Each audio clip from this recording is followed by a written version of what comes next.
മാനന്തവാടി പീഡന കേസിൽ അധ്യാപകനെ ശിക്ഷിച്ച കോടതി വിധി ജനങ്ങൾക്കുള്ള കോടതിയിലുള്ള വിശ്വാസം നഷ്ടപ്പെടുത്തുന്ന രീതിയിലുള്ളൊരു വിധിയാണെന്നാണ് ഞങ്ങൾ ആരോപിക്കുന്നത്. കാരണം ഈ കേസ് ആദ്യഘട്ടത്തിൽ തന്നെ ഇത് രാഷ്ട്രീയപരമായി BJPയെ കരിവാരിത്തേക്കുന്നതിനു വേണ്ടി കെട്ടിച്ചമച്ച ഒരു കേസാണെന്ന് ആദ്യം തന്നെ ഞങ്ങൾ ആരോപിച്ചിട്ടുണ്ടായിരുന്നു. കാരണം ഈ കേസിന്റെ നാൾവഴികളെല്ലാം തന്നെ പരിശോധിക്കുന്ന സമയത്ത് ഈ കേസിന്റെ പുറകിൽ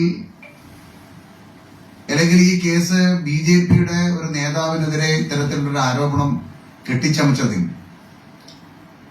മാർക്സിസ്റ്റ് പാർട്ടിയും അതുപോലെ SDPI പോലുള്ള ജമാഅത്തെ ഇസ്ലാമി പോലുള്ള ആ Marxist party, Jamaat-e Islami, SDPI കൂട്ടുകെട്ടുകളാണ് എന്ന് നമുക്ക് നിസ്സംശയം പറയാൻ സാധിക്കും. കാരണം ഈ അതിജീവിത പറയുന്ന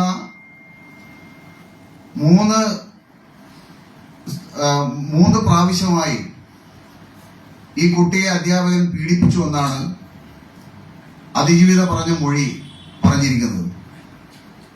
പക്ഷെ ഈ 3 തവണയും ആദ്യമായി ജനുവരി 15-ാം തീയതി, പിന്നീട് ജനുവരി 26-ാം തീയതി, പിന്നീടുള്ള ഈ മറ്റൊരു ദിവസം കൂടി പറഞ്ഞ ആ സമയം ഈ അധ്യാപകൻ ആ സമയത്തൊന്നും തന്നെ സ്കൂളിൽ വന്നിട്ടില്ല എന്ന് ഈ കേസ് അന്വേഷിച്ച 3 ടീമും കൃത്യമായി രേഖപ്പെടുത്തിയിട്ടുണ്ട്. അധ്യാപകൻ യാത്ര ചെയ്തതുമായി ബന്ധപ്പെട്ടുള്ള CCTV, അതുപോലെ തന്നെ അധ്യാപകന്റെ മൊബൈൽ ടവറിംഗ്, ഇതൊക്കെ അന്വേഷിച്ചതിൽ ഈ 3 ദിവസങ്ങളിലും അധ്യാപകൻ സ്കൂളിൽ വന്നിട്ടില്ല എന്ന് കൃത്യമായി 3 അന്വേഷണ ഏജൻസികളും പറഞ്ഞിട്ടുണ്ടായിരുന്നു. 3 അന്വേഷണ ഏജൻസികൾ എന്ന് പറയുന്നത് ആദ്യമായി ഈ കേസ് അന്വേഷിച്ചിരിക്കുന്നത് ലോക്കൽ പോലീസാണ്. ആ ലോക്കൽ പോലീസ് ഈ അന്വേഷണവുമായി മുന്നോട്ട് പോവുകയും ഈ അന്വേഷണത്തിൽ കഴമ്പില്ല എന്ന് കണ്ട് റിപ്പോർട്ട് കൊടുക്കുകയും ചെയ്ത കേസായിരുന്നു. അതിനുശേഷം അങ്ങനെയാണ് അധ്യാപകനെ ജാമ്യം അനുവദിക്കുന്നത് കോടതി. അധ്യാപകന് ജാമ്യം അനുവദിച്ചതിന് ശേഷം നേരത്തെ ഞാൻ പറഞ്ഞ ഈ കൂട്ടുകെട്ടുകൾ അവിടെ ഇതിനെതിരെ ഒരു സമരസമിതി രൂപീകരിക്കുകയും ആ സമരസമിതിയുടെ നേതൃത്വത്തിൽ വലിയ രീതിയിലുള്ള സമരങ്ങൾ സംഘടിപ്പിക്കുകയും ചെയ്യുകയുണ്ടായി. ഇതിന്റെ അടിസ്ഥാനത്തിലാണ് അന്ന് സംസ്ഥാന ഗവൺമെന്റ്, അന്ന് LDF ഭരിക്കുന്ന ഗവൺമെന്റ്, LDFന്റെ ഗവൺമെന്റ് IG ശ്രീജിത്തിന്റെ നേതൃത്വത്തിലുള്ള ഒരു ക്രൈംബ്രാഞ്ച് അന്വേഷണ സംഘത്തെ നിയമിച്ചു. ഈ ക്രൈംബ്രാഞ്ച് അന്വേഷണ സംഘവും കൃത്യമായുള്ള അന്വേഷണങ്ങൾ ആ കാലഘട്ടങ്ങളിൽ നടത്തിയിട്ടുണ്ടായി. മാത്രമല്ല ഈ അന്വേഷണ സംഘത്തിന്റെ തലവൻ IG ശ്രീജിത്ത് അവിടെയുള്ള ഒരു മുസ്ലിം സഹോദരനോട് ഈ കേസിന്റെ നാൾവഴികളെ കുറിച്ച് പറയുന്ന ഓഡിയോ ക്ലിപ്പ് പുറത്തു വന്നിട്ടുണ്ടായിരുന്നു. ആ ഓഡിയോ ക്ലിപ്പിലും ഒരു കാര്യം എടുത്തു പറയേണ്ടത്, നമ്മൾ അറിയുന്ന ആളുകളുമായിട്ടല്ല അദ്ദേഹം സംസാരിക്കുന്നത്. തികച്ചും അറിയാത്ത ഒരാളോട് എന്താണ് നിങ്ങളുടെ പേര് എന്നിട്ട് ചോദിച്ചിട്ടാണ് അദ്ദേഹം സംസാരിക്കുന്നത്. എന്നിട്ട് അദ്ദേഹം പറയുകയുണ്ടായി, ഈ കേസ്, അതായത് പ്രോക്സോ വിഭാഗത്തിൽ കേസെടുക്കാത്തതിൽ പ്രതിഷേധിക്കുന്ന ആ ചെറുപ്പക്കാരനോട് ഈ കേസിന്റെ നാൾവഴികളെ കുറിച്ചും അധ്യാപകന്റെ നിരപരാധിത്വത്തെ കുറിച്ചും ഒരു അന്വേഷണ ഉദ്യോഗസ്ഥനാണ് പറയുന്നത്. അതിൽ തന്നെ കൃത്യമായി നമുക്ക് മനസ്സിലാക്കാൻ സാധിക്കും ഈ അധ്യാപകൻ പൂർണ്ണമായും നിരപരാധിയാണ് എന്ന് കൃത്യമായി പറയാൻ സാധിക്കും. ഈ 3 അന്വേഷണ ഏജൻസികളും അന്വേഷിച്ച് ഈ കേസിൽ യാതൊരു കഴമ്പുമില്ല എന്നുള്ള റിപ്പോർട്ട് തയ്യാറാക്കിയിട്ടുണ്ട്. മാത്രമല്ല, നേരത്തെ പറഞ്ഞു ശ്രീജിത്തിന്റെ നേതൃത്വത്തിലുള്ള ശ്രീജിത്തിന്റെ നേതൃത്വത്തിലുള്ള അന്വേഷണ സംഘം മുന്നോട്ട് പോയ സമയത്താണ് അദ്ദേഹത്തിന്റെ ഈ വോയിസ് ക്ലിപ്പ് പുറത്തു വരുന്നത്. ഈ സമയത്ത് ഈ അന്വേഷണ ടീമിനെ മുഴുവനും മാറ്റിയിട്ട് പുതിയൊരു അന്വേഷണ ടീമിനെ നിയോഗിച്ചു. ഒരു IPS ഉദ്യോഗസ്ഥയുടെ നേതൃത്വത്തിലായിരുന്നു പിന്നീട് അന്വേഷണം മുന്നോട്ട് പോയത്. ആ IPS ഉദ്യോഗസ്ഥരുടെ നേതൃത്വത്തിൽ അന്വേഷണം മുന്നോട്ട് പോകുന്ന സമയത്ത് അതിലൊരു കൗൺസിലിംഗിന്റെ ടീമും കൂടി ഉണ്ടായിരുന്നു. ആ കൗൺസിലിംഗിന്റെ ടീം ഏകദേശം 100 പേജുള്ള റിപ്പോർട്ട് കോടതിയുടെ മുമ്പാകെ വെച്ചിട്ടുണ്ടായിരുന്നു.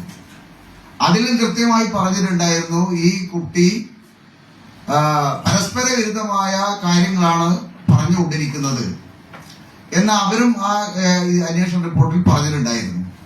മാത്രമല്ല, ഭാവനയിൽ കാണുന്ന ഒരു കാര്യം അത് നടന്നു എന്ന് പറയുന്ന ഒരു രീതിയുള്ള ഒരു കുട്ടിയാണ് എന്ന് ആ അന്വേഷണ റിപ്പോർട്ടിൽ തന്നെ അവർ പറഞ്ഞിട്ടുണ്ടായിരുന്നു.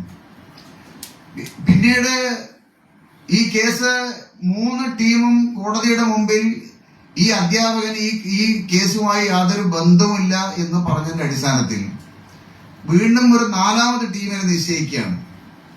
അതിലിവിടെ ഒരു പരസ്പരമായ കാര്യം എന്ന് പറയുന്നത്, ഈ 4ാമത്തെ ടീമിൽ അന്വേഷണ ഉദ്യോഗസ്ഥൻ സാധാരണ ഒരു IG പോലുള്ള റാങ്കിലുള്ള ഒരു ഉദ്യോഗസ്ഥൻ അന്വേഷിച്ചു കഴിഞ്ഞാൽ അത് കൃത്യമായ അന്വേഷണം നടക്കുന്നില്ല എന്ന് കഴിഞ്ഞാൽ അതിന് മുകളിലൊരു ടീമിനാണ് സാധാരണ നിശ്ചയിക്കാറ്. പക്ഷെ IG പോലുള്ള ഉദ്യോഗസ്ഥൻ അന്വേഷിച്ച ടീം IPS ഓഫീസറായ 3ാമത് IPS ഓഫീസറായ വനിതാ ടീം അന്വേഷിച്ചത് പിന്നീട് വരുന്നത് ഒരു DYSP റാങ്കിലുള്ള അന്വേഷണ ഉദ്യോഗസ്ഥനാണ് നിയമിച്ചിരിക്കുന്നത്. ആ അന്വേഷണ ഉദ്യോഗസ്ഥൻ എന്ന് പറയുന്നത് നമുക്കെല്ലാവർക്കും അറിയാം, ഒരു കുപ്രസിദ്ധി ആർജിച്ച അന്വേഷണ ഉദ്യോഗസ്ഥനാണ് TK രത്നകുമാർ എന്ന് പറയുന്ന അന്വേഷണ ഉദ്യോഗസ്ഥൻ. അദ്ദേഹം ഈ 3 ടീമും ദിവസങ്ങളോളം എടുത്ത് കണ്ടെത്തിയ തെളിവുകളെല്ലാം തന്നെ അട്ടിമറിച്ചുകൊണ്ട് ഈ അധ്യാപകനെ കേസിൽ പ്രതിയാക്കുന്നതിന് വേണ്ടിയും അധ്യാപകന് ശിക്ഷ വാങ്ങിച്ചു കൊടുക്കുന്നതിന് അനുകൂലമായ റിപ്പോർട്ടുകളാണ് പിന്നീട് അദ്ദേഹം എല്ലാം തന്നെ തയ്യാറാക്കിയിരിക്കുന്നത്. ആദ്യത്തെ ടീം അന്വേഷണത്തിൽ നേരത്തെ പറഞ്ഞ കുട്ടിയുടെ മൊഴി, പോലീസ് ഉദ്യോഗസ്ഥന്മാർ കാണിച്ച രേഖയല്ല, കുട്ടിയുടെ മൊഴിയിൽ പറഞ്ഞത് ഇന്ന ദിവസങ്ങൾ എന്നുള്ളതാണ്. കൃത്യമായി ഈ ദിവസത്തിനുള്ളിൽ പീഡിപ്പിച്ചു എന്നല്ല പറയുന്നത്. കോടതിയിൽ കൊടുത്തിരിക്കുന്നത് കൃത്യമായ ദിവസമാണ്, തീയതിയാണ്, സമയമാണ് കൊടുത്തിരിക്കുന്നത്. ഈ തീയതിയും സമയവും എല്ലാം തന്നെ കുട്ടിക്ക് അനുകൂലമായി അധ്യാപകൻ സ്കൂളിൽ പോയ ദിവസത്തിന് അനുകൂലമാക്കി മാറ്റുകയായിരുന്നു ഈ 4ാമത്തെ അന്വേഷണ ഉദ്യോഗസ്ഥൻ. അതായത് ആദ്യം ജനുവരി 15-നാണ് പീഡിപ്പിച്ചു എന്ന് പറയുന്നത്. ജനുവരി 15-ന് അദ്ദേഹം സ്കൂളിൽ ഉണ്ടായിരുന്നില്ല. കാരണം ജനുവരി 15 വരെ അദ്ദേഹം ലീവായിരുന്നു. അപ്പം ജനുവരി 15-ാം തീയതി ക്ലാസ് റൂമിന്റെ തൊട്ടടുത്തുള്ള 2 മീറ്റർ മാത്രം ദൂരമുള്ള ബാത്റൂമിൽ വെച്ച് പീഡിപ്പിച്ചു എന്നാണ് പറയുന്നത്. നമുക്കറിയാം, നമ്മുടെ നാടുകളിൽ സ്കൂളിലെ ബാത്റൂമുകൾ, ആ ബാത്റൂമുകളിൽ ഒരു മുതിർന്ന ഒരാൾ നിന്ന് കഴിഞ്ഞാൽ അവരെ കാണാൻ സാധിക്കുന്ന ഭിത്തി മാത്രമേ കെട്ടാറുണ്ടായിരുന്നുള്ളൂ. അതേപോലത്തെ ഒരു ബാത്റൂമായിരുന്നു ഈ പാലത്താഴി സ്കൂളിലെ ബാത്റൂം. അവിടെയുള്ള ബാത്റൂമിൽ 1.5 മീറ്റർ മാത്രം വിസ്തീർണമുള്ള ബാത്റൂമിൽ അതിന്റെ ഡോറിന് കുറ്റിയില്ല എന്ന് ആദ്യത്തെ അന്വേഷണ ഉദ്യോഗസ്ഥൻ പറഞ്ഞിട്ടുണ്ടായിരുന്നു. കാരണം ആദ്യത്തെ പീഡന സമയത്ത് കുട്ടി കൊടുത്ത മൊഴി, ഈ അന്വേഷണ ഉദ്യോഗസ്ഥൻ കുട്ടിയുടെ ഷാൾ എടുത്ത് കുട്ടിയുടെ കൈ പിറകിൽ വെരിഞ്ഞു കെട്ടി, അതിനുശേഷം ഈ അധ്യാപകന്റെ മുണ്ടടിച്ചിട്ട് ആ അധ്യാപകൻ കുട്ടിയുടെ മുഖത്ത് ശബ്ദം പുറത്ത് വരാതിരിക്കാൻ വേണ്ടി അധ്യാപകന്റെ മുണ്ട് ഊരി അത് കുട്ടിയുടെ മുഖത്ത് വലിച്ചു കെട്ടി എന്നാണ് പറഞ്ഞത്. അതിനുശേഷം അദ്ദേഹം പുറത്തേക്ക് പോയി. ഈ പുറത്തു പോയതിനു ശേഷം ഞാൻ വളരെ ബുദ്ധിമുട്ടിയിട്ടാണ് ആ മുണ്ടഴിച്ച് കയ്യിലും മുഖത്തും കെട്ടിയിരിക്കുന്ന മുണ്ട് അഴിച്ചു മാറ്റിയത് എന്ന് കുട്ടിയുടെ മൊഴിയിലുണ്ട്. അപ്പം നമ്മൾ ചിന്തിക്കുന്നത്, ഈ അധ്യാപകൻ ഇത്തരത്തിലുള്ള പീഡനത്തിന് ഇരയാക്കിയതിനു ശേഷം അദ്ദേഹം മുണ്ടെടുക്കാതെയാണോ പുറത്തു പോയിരിക്കുന്നത് എന്നുള്ള ചോദ്യം വളരെ പ്രസക്തമാണ്. ഇങ്ങനെ ഒരുപാട് സംശയങ്ങൾ ഈ ഒരു ഇതുമായി ബന്ധപ്പെട്ട് നമുക്ക് ഇതിന്റെ നാൾവഴികൾ പരിശോധിക്കുന്ന സമയത്ത് നമുക്ക് കാണാൻ സാധിക്കും. മാത്രമല്ല, 3 തവണ കുട്ടിയെ പീഡിപ്പിച്ചു എന്നാണ് പറയുന്നത്. 3ാമത്തെ തവണ പീഡിപ്പിച്ചു എന്ന് പറയുന്ന കേസ് ഈ കുട്ടിയുടെ അമ്മയും അമ്മാവനും കൂടി കൊടുത്ത ഒരു പരാതിയാണ്. അതിൽ പറയും, ഈ അധ്യാപകൻ ഈ കുട്ടിയെ ആ സ്കൂളിൽ നിന്നും ബൈക്കിൽ കൊണ്ടുപോയി അതിന് ദൂരെയുള്ള ഒരു ക്ഷേത്രത്തിൽ കൊണ്ടുപോയി 12:30 മണിക്ക് എന്നാണ് പറയുന്നത്. 12:30 മണിക്ക് ക്ഷേത്രത്തിൽ കൊണ്ടുപോയി ചില കുറികളൊക്കെ നെറ്റിയിൽ തൊടിയിപ്പിച്ചു, ചില വെള്ളം കുടിക്കാൻ കൊടുത്തു. അതിനുശേഷം ഒരു വീട്ടിൽ കൊണ്ടുപോയി പീഡിപ്പിച്ചു എന്നുള്ളതാണ്.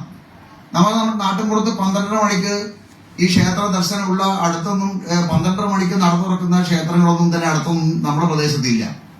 മാത്രമല്ല, ഈ 3ാമത്തെ പീഡനം നടക്കുന്ന സമയത്ത് ഇദ്ദേഹത്തിന്റെ ഒരു സഹായിയായി ഒരു യുവമോർച്ചയുടെ നേതാവും കൂടി ഉണ്ട് എന്ന രീതിയിൽ ആ സമയത്ത് വാർത്തകൾ വന്നു. അന്നത്തെ യുവമോർച്ചയുടെ ജില്ലാ ഉപാധ്യക്ഷന്റെ പേരിലായിരുന്നു ഈ ആരോപണം ഉയർന്നു വന്നത്. അതിനുശേഷം അദ്ദേഹത്തിന് നേരെ വലിയ രീതിയിലുള്ള സൈബർ ആക്രമണങ്ങൾ SDPIയുടെ പേരിലും ജമാഅത്ത് ഇസ്ലാമിയുടെ പേരിലും നേതൃത്വത്തിൽ നടത്തിയിട്ടുണ്ടായിരുന്നു. ആ മൂന്നാമത്തെ കേസ് അന്വേഷിച്ച ഒരു DYSP ആയിരുന്നു. ആ കേസിൽ കൃത്യമായി അന്വേഷണ ഉദ്യോഗസ്ഥൻ ഈ കേസിൽ ഇത് യാതൊരു കഴമ്പുമില്ല, ഇതൊരു കുട്ടി എന്താണ് ഈ രീതിയിൽ പറഞ്ഞെന്ന് പോലും അദ്ദേഹത്തിന് സംശയം ഉണ്ടായിരുന്നു. കാരണം യാതൊരു കഴമ്പുമില്ലാത്തൊരു കേസാണ്. കാരണം ഒരു ഒലീവ് ഹോട്ടലിൽ പോയി ഭക്ഷണം കഴിച്ച് അതിനുശേഷം ക്ഷേത്രത്തിൽ കൊണ്ടുപോയി അതിനുശേഷം വീട്ടിൽ കൊണ്ടുപോയി പീഡിപ്പിച്ചു, തിരിച്ചു വിട്ടു എന്നൊക്കെ ആയിരുന്നു ആ സമയത്തും പറഞ്ഞിരുന്നത്.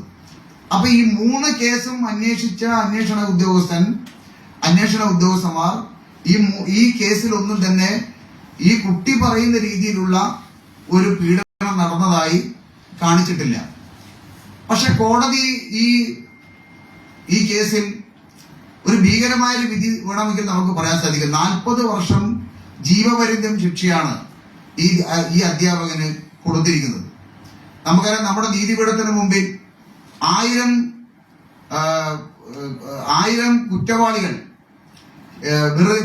കുറ്റവാളികളെ വെറുതെ വിട്ടാലും ഒരു നിരപരാധി ശിക്ഷിക്കപ്പെടരുത് എന്ന ആപ്തവാക്യമുള്ള ഈ ജനാധിപത്യ രാജ്യത്ത് ഈ വിധി ദുരൂഹമാണ്, പുനഃപരിശോധിക്കേണ്ട ഒരു വിധിയാണ് എന്നാണ് ഞങ്ങൾ പറയുന്നത്.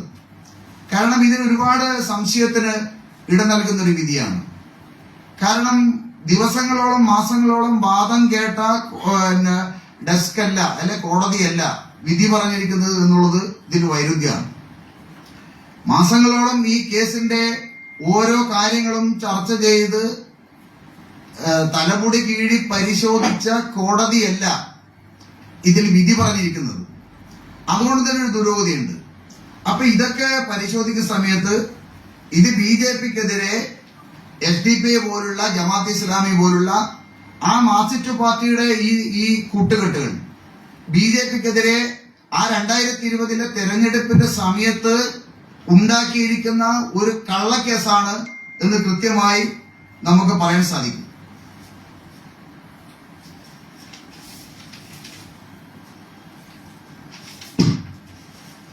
കാരണം 2020 നിയമസഭാ തെരഞ്ഞെടുപ്പ് നടക്കാൻ പോകുന്ന വേളയിലാണ് ഈ കേസ് നടക്കുന്നത്. ഇപ്പൊ ഈ ത്രിതല പഞ്ചായത്ത് തെരഞ്ഞെടുപ്പ് നടക്കുന്ന സമയത്ത് തന്നെ ഈ കേസിന്റെ വിധിയും വന്നിരിക്കുകയാണ്. ഇതിനും ദുരൂഹതയുണ്ട് എന്ന് BJP ആരോപിക്കപ്പെടുകയാണ്.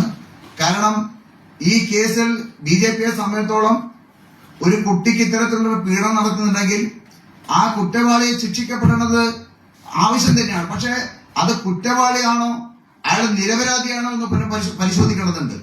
നമുക്കറിയാം, നമ്മുടെ നാട്ടിൽ ഒരുപാട് പോക്സോ കേസുകൾ വരുന്നു. ആ പോക്സോ കേസുകളെല്ലാം തന്നെ ശിക്ഷ വിധിക്കാറുണ്ട്.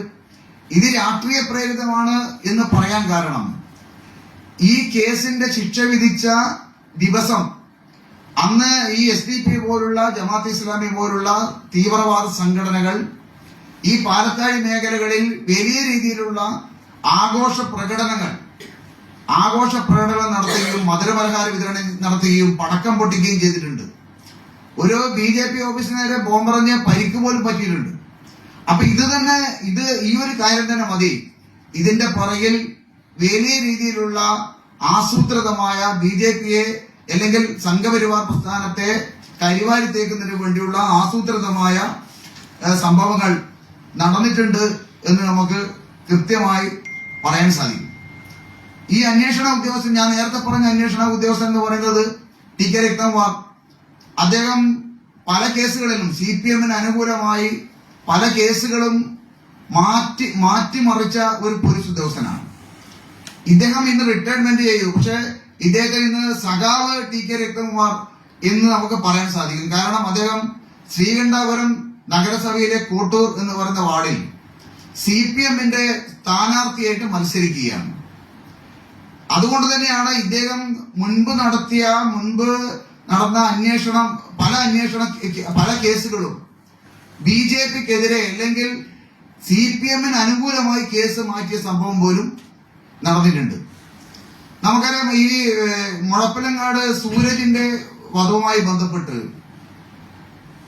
CPMന്റെ മുഖ്യമന്ത്രിയുടെ മാധ്യമ വിഭാഗവുമായി ബന്ധപ്പെട്ട് പ്രവർത്തിക്കുന്ന ഒരാളുടെ അനുജൻ നാരായണൻ എന്ന് പറയുന്ന അദ്ദേഹത്തെ ശിക്ഷിച്ചിട്ടുണ്ടായിരുന്നു. ആ കേസിൽ നാരായണൻ നിരപരാധിയാണെന്ന് പിന്നീട് ഒരു അട്ടിമറി നടത്തി കോടതിയിൽ നിന്നും അദ്ദേഹത്തെ വിടുവിക്കുന്നതിന് വേണ്ടിയുള്ള പരിശ്രമത്തിന് നേതൃത്വം കൊടുത്തത് ഈ ഉദ്യോഗസ്ഥനാണ്. അതുപോലെ തന്നെ നവീൻ ബാബു കേസിൽ മുൻ ജില്ലാ പഞ്ചായത്ത് പ്രസിഡന്റിനെ കേസിൽ നിന്നും മോചിപ്പിക്കുന്നതിന് വേണ്ടി അവർ നിരപരാധിയാണെന്ന് വരുത്തി തീർക്കുന്നതിന് വേണ്ടിയുള്ള വലിയ രീതിയിലുള്ള ഗൂഢാലോചനയും ഇദ്ദേഹത്തിന്റെ നേതൃത്വത്തിൽ നടത്തിയിട്ടുണ്ടായിരുന്നു. ഇദ്ദേഹം അന്വേഷിച്ച പല കേസുകളും പരിശോധിച്ചു കഴിഞ്ഞാൽ അതെല്ലാം തന്നെ മാർക്സിസ്റ്റ് പാർട്ടിക്ക് അനുകൂലമാക്കിയ സാഹചര്യം ഈ കണ്ണൂർ ജില്ലയിലുണ്ട്. കണ്ണൂർ ജില്ലയിൽ BJPയും RSSും വർഷങ്ങളായി ആരോപിക്കുന്നത് പല കേസുകളും രാഷ്ട്രീയത്തിന്റെ പേരിൽ, രാഷ്ട്രീയ വൈരാഗ്യത്തിന്റെ പേരിൽ ഇത്തരത്തിലുള്ള പോലീസ് ഉദ്യോഗസ്ഥന്മാരെ വെച്ചുകൊണ്ട് BJPക്കെതിരെയും RSSനെതിരെയും തിരിച്ച പല കേസുകളും ഈ കണ്ണൂർ ജില്ലയിൽ തന്നെ ഉണ്ടായിട്ടുണ്ട്. പല കേസുകളും ഉണ്ടായിട്ടുണ്ട്.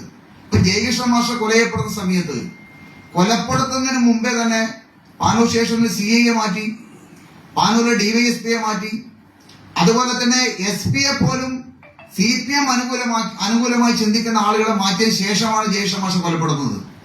നിങ്ങൾ ജയകൃഷ്ണ മാഷ ഡിസംബർ 1 കൊലപ്പെടുന്നതിന്റെ 2 ആഴ്ച മുമ്പാണ് ഈ സംഭവങ്ങളെല്ലാം നടക്കുന്നത്. പാനൂർ CIയെ മാറ്റിയത് 2 ആഴ്ച മുമ്പാണ്. പാനൂർ DYSPയെ മാറ്റിയത് 2 ആഴ്ച മുമ്പാണ്. കണ്ണൂർ SP-യെ മാറ്റിയതും ഈ ഒരു കാലഘട്ടത്തിലാണ്. അപ്പം CPM ഇത്തരത്തിലുള്ള ആരെയെങ്കിലും ഇത്തരത്തിൽ കൊലപ്പെടുത്താൻ വേണ്ടി ശ്രമിക്കുന്ന സമയത്ത് CPM-ന് അനുകൂലമായി കേസ് മാറ്റുന്ന ആളുകളെ നിയമിച്ചതിന് ശേഷമാണ് കൊലപ്പെടുന്നത്. അതിന്റെ ഒരു ഉദാഹരണം മാത്രമാണ് ജയകൃഷ്ണ മാഷ കേസ്. ആ കേസ് അട്ടിമറിക്കാൻ വേണ്ടിയാണ് പോലീസ് ഉദ്യോഗസ്ഥന്മാർ തയ്യാറായത്. പന്നിന്നൂർ ചന്ദ്രൻ BJPയുടെ ജില്ലാ സെക്രട്ടറി കൊലയപ്പെട്ട സമയത്ത് ഉണ്ടായ കേസ്. ആ പന്നിന്നൂർ ചന്ദ്രന്റെ കേസ് സ്വന്തം ഭാര്യയുടെ മുമ്പിലെയും അച്ഛന്റെ മുമ്പിലും വെച്ച് നടത്തിയ ക്രൂരമായ കൊലപാതകമായിരുന്നു. ആ കേസ് അട്ടിമറിക്കുന്നതിന് വേണ്ടി അന്നത്തെ CIയെ, അതും അദ്ദേഹം ഇന്ന് അദ്ദേഹത്തിന്റെ മകനും ഒരു CI ആണ്, മകനും ഒരു പോലീസ് ഓഫീസറാണ്, DYFI പ്രവർത്തകനാണ്, മകനൊരു പോലീസ് ഓഫീസറാണ്. അങ്ങനെയുള്ള ആളുകളെ ഈ മർമ്മപ്രധാനമായ സ്ഥലത്ത് നിയമിച്ചതിന് ശേഷമാണ് കേസ് അട്ടിമറിക്കാൻ ശ്രമിക്കുന്നത്. ഇതാണ് കണ്ണൂർ ജില്ലയിൽ ഞങ്ങൾ എത്രയോ കാലങ്ങളായി പറയുന്ന ഒരു ആരോപണമാണിത്. ഈ ആരോപണം എല്ലാം തന്നെ ശരിവെക്കുന്നതാണ് ഈ കഴിഞ്ഞ കാല സംഭവങ്ങളെല്ലാം തന്നെ പരിശോധിക്കുന്ന സമയത്ത് നമുക്ക് കാണാൻ സാധിക്കുന്നത്. മാത്രമല്ല, ഞാൻ നേരത്തെ പറഞ്ഞത് IG ശ്രീജിത്തിന്റെ ആ വോയിസ് ക്ലിപ്പ് മാത്രം എടുത്തു കഴിഞ്ഞാൽ ഒരു ഉന്നതനായ പോലീസ് ഓഫീസർ യാതൊരു പരിചയമില്ലാത്ത ഒരാളോടാണ് സംസാരിക്കുന്നത്. ആ കേസിൽ എന്തെങ്കിലും ആ കേസ് അട്ടിമറിക്കാനാണ് അദ്ദേഹം സംസാരിച്ചെങ്കിൽ അദ്ദേഹത്തിന് വേണമെങ്കിൽ പരിചയമുള്ള ഏതെങ്കിലും മാധ്യമ പ്രവർത്തകരോടോ അല്ലെങ്കിൽ പോലീസ് ഓഫീസറോടോ സംസാരിക്കുന്ന ടോക്കാണെന്ന് നമുക്ക് പറയാൻ സാധിക്കും. അദ്ദേഹത്തിന് യാതൊരു പരിചയമില്ലാത്ത ഒരു വ്യക്തി അദ്ദേഹത്തെ ഈ കേസിന്റെ നാൾവഴികൾ അറിയാൻ വേണ്ടി വിളിക്കുന്ന സമയത്താണ് ആ കേസിന്റെ യഥാർത്ഥ സംഭവങ്ങൾ, ആ കേസിന്റെ നാൾവഴികൾ അദ്ദേഹം പറയുന്നത്. ആ ഒരു കാര്യം മാത്രം മതി ഈ കേസിലെ അധ്യാപകൻ പൂർണ്ണമായും നിരപരാധിയാണ് എന്ന് പറയാൻ കാരണം. ഈ കേസിൽ ഒരുപാട് ദുരൂഹതകളുണ്ടെന്ന് പറയാൻ കാരണം, ഈ കേസിൽ അധ്യാപകൻ കുറ്റക്കാരനാണെന്ന് കോടതി പറഞ്ഞ സമയത്ത് അധ്യാപകനോട് ചോദിച്ചത് നിങ്ങൾക്ക് എന്തെങ്കിലും പറയാനുണ്ടോ എന്ന് ചോദിച്ചപ്പോൾ അദ്ദേഹം വൈകാരികമായി പറഞ്ഞ 2-3 കാര്യങ്ങളുണ്ട്. അതിൽ അന്ന് അദ്ദേഹം പറഞ്ഞിരിക്കുന്നത്, ഈ കേസുമായി ബന്ധപ്പെട്ട് ഏതെങ്കിലും തരത്തിൽ എന്റെ ബന്ധുക്കളിൽ ആരെങ്കിലും ആത്മഹത്യ ചെയ്യുകയാണെങ്കിൽ, എന്റെ ഭാര്യയോ മക്കളോ ഇതിൽ മനമെടുത്ത് ആത്മഹത്യ ചെയ്യുകയാണെങ്കിൽ അതിന്റെ പൂർണ്ണ ഉത്തരവാദി ഈ തീവ്രവാദ സംഘടനകളാണ്, SDP പോലുള്ള അല്ലെങ്കിൽ ഈ ഒരു ജമാഅത്തെ ഇസ്ലാമി പോലുള്ള സംഘടനകളാണ് എന്ന് പറഞ്ഞ സമയത്ത് അത് റെക്കോർഡ് ചെയ്യാൻ പോലും കോടതി തയ്യാറായിട്ടില്ല. പ്രതിഭാഗം വക്കീലും കോടതിയുമായി തർക്കം നടന്ന ഒരു സാഹചര്യം കൂടി ഈ ഒരു വിഷയത്തിൽ ഉണ്ടായിട്ടുണ്ട്. അപ്പൊ ഇങ്ങനെയൊക്കെ വരുന്ന സമയത്താണ് ഇതിലെല്ലാം തന്നെ ഞങ്ങൾക്ക് ദുരൂഹതയുണ്ടെന്ന് പറയാൻ നമ്മൾ തയ്യാറാവുന്നത്. മാത്രമല്ല, ഇത്തരത്തിലെ വിധി നിരപരാധികൾ ശിക്ഷിക്കപ്പെടുന്ന സമയത്ത് നമ്മുടെ കോടതിയിൽ ഉണ്ടാകുന്ന, ബഹുമാനപ്പെട്ട കോടതിയിലുള്ള ജനങ്ങളിലുള്ള വിശ്വാസം നഷ്ടപ്പെടുന്നു എന്നുള്ളത് കൂടി ഈ വിധിയിലൂടെ നമുക്ക് പറയാൻ സാധിക്കും. ഈ അധ്യാപകന്റെ നിരപരാധിത്വം തെളിയിക്കുന്നതിന് വേണ്ടി ഇനി ഹൈക്കോടതിയിലും അതുപോലുള്ള മേൽക്കോടതിയിലും ഈ കേസുമായി മുന്നോട്ട് പോകാൻ തന്നെയാണ് ഞങ്ങൾ തീരുമാനിച്ചിരിക്കുന്നത് എന്നുള്ളത് കൂടി അറിയിക്കാൻ.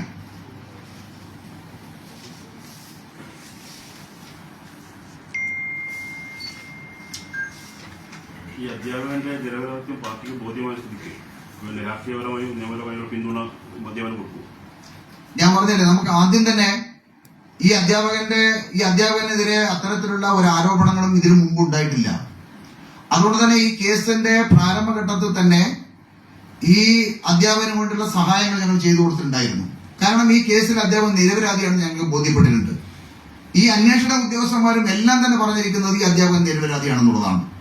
അതുകൊണ്ട് തന്നെ എല്ലാവിധ സഹായങ്ങളും, കാരണം ഞാൻ നേരത്തെ പറഞ്ഞില്ല, 1000 കുറ്റവാളികൾ ശിക്ഷിക്കപ്പെട്ടാലും ഒരു നിരപരാധി ശിക്ഷിക്കപ്പെടരുത് എന്ന ആപ്തവാക്യമുള്ള ജനാധിപത്യ രാജ്യത്താണ് നമ്മൾ ജീവിക്കുന്നത്. അതുകൊണ്ട് ഇത് സാധാരണഗതിയിലുള്ള വിധിയല്ല.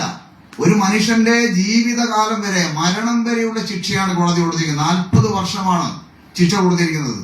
അതൊരു ഭീകരമായ ഒരു ശിക്ഷയാണ്. ഒരു നിരപരാധിക്ക് 40 വർഷം മരണം വരെയുള്ള ശിക്ഷ എന്ന് പറയുന്നത് അതൊരിക്കലും നമുക്ക് ഈ ജനാധിപത്യ സംവിധാനത്തിൽ, ജനാധിപത്യ രാജ്യത്ത് ഈ നീതിപൂർവമായ നിലപാട് സ്വീകരിക്കുന്ന ഈ കോടതിയുള്ള കാലഘട്ടങ്ങളിൽ ഇത്തരത്തിലുള്ള വിധി വരാൻ പാടില്ലായിരുന്നു. അതുകൊണ്ടാണ് ഞങ്ങൾ പറയുന്നത് എല്ലാവിധ സഹായങ്ങളും ഈ അധ്യാപകന് കൊടുക്കും എന്നുള്ളത്. ഈ അന്വേഷണ ഉദ്യോഗസ്ഥൻ ഇപ്പൊ CPM നേതാവാണെന്ന് പറഞ്ഞല്ലോ, ഏതൊക്കെ രീതിയിൽ ഇയാൾ അട്ടിമറിക്കാൻ ശ്രമിച്ചത് CPM ഈ BJP-കാരന്റെ പ്രതിയാക്കാനുള്ള മനഃപൂർവ്വമായ ശ്രമങ്ങൾ അയാളുടെ ഭാഗത്ത് ഉണ്ടായിരുന്നതിനാണ് മനസ്സിലാക്കാൻ വേണ്ടി സാധിക്കുന്നത്. അതെ, ഒന്ന് ഞാൻ നേരത്തെ പറഞ്ഞു ഇതിന്റെ ദിവസത്തെ കുറിച്ച്. അത്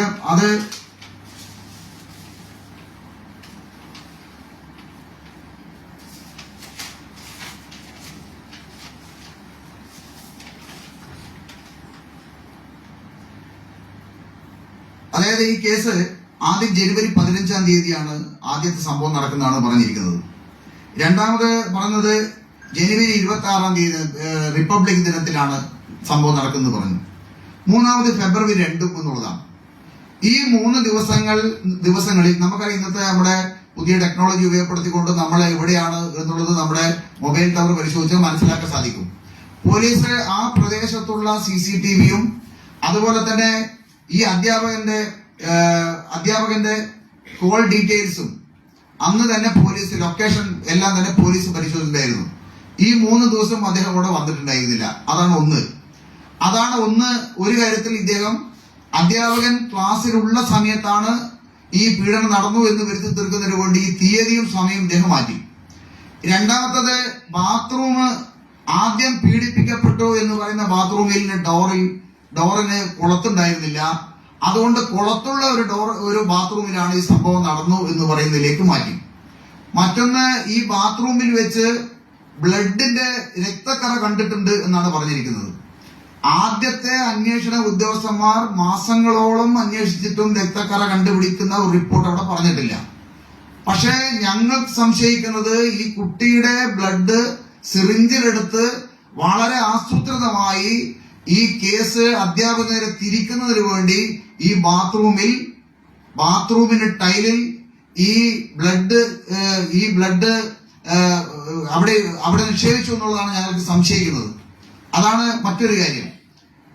മാത്രമല്ല, ഇത് വ്യാജമായി ഉണ്ടാക്കിയ കാര്യങ്ങളാണ് എന്ന് പറയുന്നതിൽ ഒരുപാട് തെളിവുകൾ നമുക്ക് പറയാൻ സാധിക്കും. ഞാൻ നേരത്തെ പറഞ്ഞു, ഈ ബാത്റൂമിന്റെ ഭിത്തി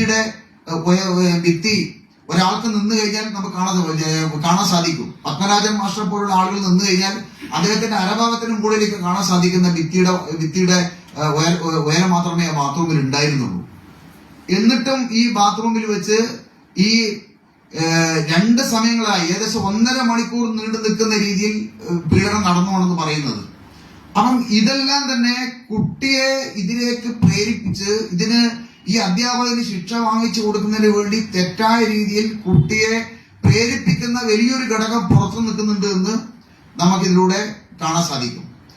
അതാണ് ഞാൻ എന്താ പറയുക, അന്വേഷണ ഉദ്യോഗസ്ഥന്റെ വിശ്വാസ്യതയെ ചോദ്യം ചെയ്യാൻ ഒരുപാട് സംഭവങ്ങൾ നമ്മുടെ മുമ്പിലുണ്ട്. ആ സംഭവങ്ങളാണ് പറയുന്നത്. അന്വേഷണ ഉദ്യോഗസ്ഥന് വ്യക്തമായ രാഷ്ട്രീയമുള്ള ഒരാളാണ് അന്വേഷണ ഉദ്യോഗസ്ഥൻ. ആ അന്വേഷണ ഉദ്യോഗസ്ഥൻ ഇതിനു മുമ്പ് നടത്തിയ പല കേസിന്റെയും അന്വേഷണത്തിൽ ഈ രാഷ്ട്രീയപരമായുള്ള ചേരിതിരിവ് അദ്ദേഹം നടത്തിയിട്ടുണ്ടായിരുന്നു. അതിന്റെ അടിസ്ഥാനത്തിൽ തന്നെയാണ് ഈ 4ാമത് ഇതിൽ വ്യക്തം. ഞാൻ നേരത്തെ പറഞ്ഞില്ലേ, ഒരു IG റാങ്കിലുള്ള ഉദ്യോഗസ്ഥൻ നേതൃത്വം കൊടുത്ത ഒരു ടീം അന്വേഷിച്ചു. ആ ടീം കഴമ്പില്ലാന്ന് കണ്ട് മാറ്റി നിർത്തി. ആദ്യം തന്നെ ലോക്കൽ പോലീസ് യാതൊരു കഴമ്പില്ല എന്ന് കണ്ട് മാറ്റി നിർത്തി. അതിനുശേഷം അദ്ദേഹത്തിന് ജാമ്യം കിട്ടി. വലിയ രീതിയിൽ പ്രക്ഷോഭം വന്നു. മാത്രമല്ല അന്ന് ശൈലജ ടീച്ചർ അവിടെ ആരോഗ്യമന്ത്രിയായിരിക്കുന്ന സമയത്താണ്. ശൈലജ ടീച്ചർ ആ സമയത്ത് മാർക്സിസ്റ്റ് പാർട്ടി കേസ് അട്ടിമറിക്കുന്ന രീതിയിലൊക്കെ പ്രചരണം ഉണ്ടായിരുന്നു.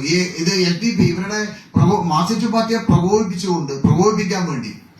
അതിന് ശൈലജ ടീച്ചറും ഇതിന് ഈ അനുകൂലമായ ഈ കേസിന്റെ ഇതുമായി ബന്ധപ്പെട്ട് ഈ അധ്യാപകനെതിരെ വലിയ രീതിയിലുള്ള പ്രചരണം നടത്തി. പൊതുവെ ശൈലജ ടീച്ചർ ഇത്തരത്തിൽ തെറ്റായ കാര്യങ്ങൾ പെരുപ്പിച്ച് കാണിച്ച് BJPയെ കരിവാരത്തേക്കുന്ന ഒരുപാട് സംഭവങ്ങൾ നടന്നിട്ടുണ്ട്. മുമ്പ് നിങ്ങൾക്ക് എല്ലാവർക്കും അറിയാം, മട്ടന്നൂരിൽ ഒരു പെൺകുട്ടിയുടെ ചെറിയൊരു 16 വയസ്സിൽ താഴെയുള്ള ഒരു പെൺകുട്ടിയുടെ തുടയിൽ ചാപ്പ് കുത്തി എന്ന് പറഞ്ഞുകൊണ്ട് BJPയുടെ RSSന്റെ നേതാവ് ചാപ്പ് കുത്തി എന്ന് പറഞ്ഞുകൊണ്ട് വലിയ രീതിയിലുള്ള പ്രചരണങ്ങൾ നടത്തിയിട്ടുണ്ടായിരുന്നു. അന്ന് ആ അധ്യാപക ഈ ചെറുപ്പക്കാരനെ അറസ്റ്റ് ചെയ്യാൻ വേണ്ടി ശ്രമം നടത്തി. പക്ഷെ പിന്നീടാണ് മനസ്സിലാക്കിയിരിക്കുന്നത് ഈ കുട്ടി തന്നെയാണ് അത്തരത്തിലുള്ള ഒരു വൈകൃതം കാണിക്കുന്ന ഒരു കുട്ടിയാണ്. അതുകൊണ്ട് ആ തരത്തിൽ കുട്ടി തന്നെയാണ് ചെയ്തിരിക്കുന്നത്. ആ കുട്ടിയെ RSSകാരൻ ചാപ്പ് കുത്തിയതാണ് എന്ന് പറഞ്ഞിട്ട് ആ കേസ് തള്ളുകയാണ് ചെയ്തിരിക്കുന്നത്. അന്നും ഇതേപോലെ തന്നെ ശൈലജ ടീച്ചറാണ് പത്രസമ്മേളനം നടത്തി RSSകാരൻ ചാപ്പ കുത്തി എന്ന രീതിയിൽ പ്രചരണം നടത്തിയിരിക്കുന്നത്. ഇതൊക്കെ രാഷ്ട്രീയപരമായി RSSനെയും BJPയെയും കരിവാരിത്തേക്കുന്നതിന് വേണ്ടി കാലാകാലങ്ങളായി കണ്ണൂർ ജില്ലയിൽ ശാരീരികമായി ഒരുപാട് അക്രമങ്ങൾ ഒരു ഭാഗത്ത് നടത്തുന്നു.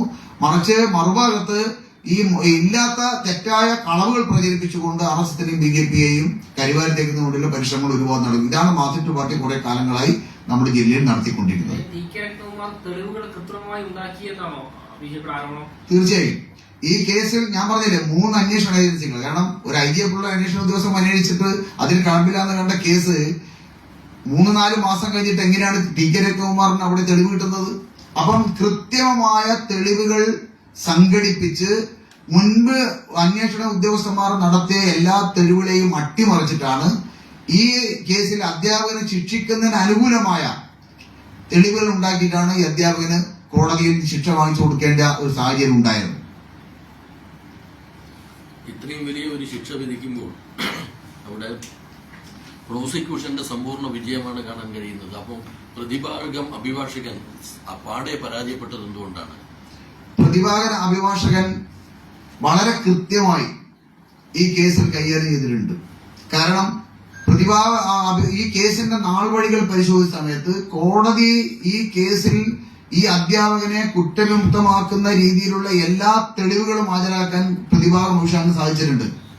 അതാണ് ഞാൻ നേരത്തെ പറഞ്ഞത്. വാദം കേട്ട ജഡ്ജിയല്ല ശിക്ഷ വിധിച്ചിരിക്കുന്നുള്ളതാണ്. മൊഴിയുടെ അടിസ്ഥാനത്തിൽ 164 മൊഴിയുടെ അടിസ്ഥാനത്തിൽ മാത്രമാണ് ഈ പെൺകുട്ടിയെ ഈ പത്മരാജൻ മാഷെ ശിക്ഷിക്കുന്നത്. പെൺകുട്ടി കൊടുത്ത മൊഴി പൂർണ്ണമായും വിശ്വസിച്ചിട്ടാണ് ചെയ്തിരിക്കുന്നത്. പെൺകുട്ടി കൊടുത്ത മൊഴിയുടെ വിശദാംശങ്ങൾ അന്വേഷണ ഉദ്യോഗസ്ഥന്മാർ കണ്ടെത്തിയ തെളിവാണ് പ്രതിഭാഗം അഭിഭാഷകൻ ചൂണ്ടിക്കാണിച്ചിരിക്കുന്നത്. പക്ഷെ അത് മുഖവിലക്കെടുക്കാൻ കോടതി തയ്യാറായിട്ടില്ല. പ്രോസിക്യൂഷനും ആ രീതിയിൽ തന്നെയാണ് ഈ കേസ് അധ്യാപകനെ ശിക്ഷിക്കുന്നതിന് വേണ്ടിയുള്ള കാര്യങ്ങൾ തന്നെയാണ് പ്രോസിക്യൂഷന്റെ ഭാഗത്ത് ഉണ്ടായിരിക്കുന്നത്. ഓക്കെ.